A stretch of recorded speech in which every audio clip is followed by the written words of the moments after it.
Ayun guys, ayusin natin sila kung saan sila nakapwesto. Yung isa pagong nagagalit kasi di niya yan pwesto. So ito namang ano to? Basta, ito naman, di niya to pwesto, hindi siya nasa tubig. Nalunod. Tapos ito namang ibon na to, galit kasi di niya ng bahay yun. So aayusin natin. So first, ibon. Tapos alisin natin to. Ay, hindi pala ito. Ito yun guys. So, andito siya. Oh, yan. Very good. Tapos, ito naman, dito yan. Pabigadan.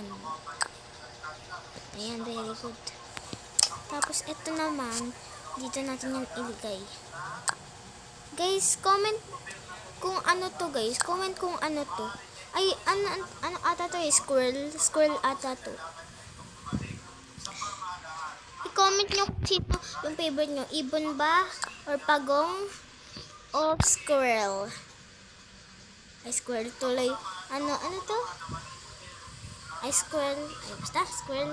Tapos, pwede din i-comment nyo kung anong favorite nyo. Pusa o aso?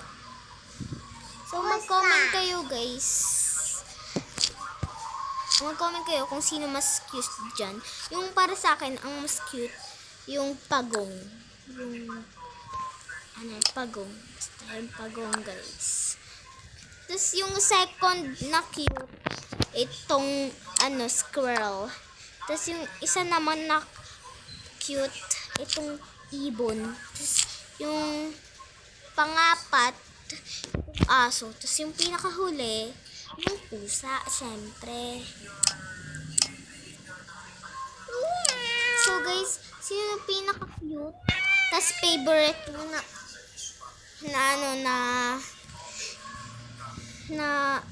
hayop. So, comment kayo dyan, guys. Bye-bye!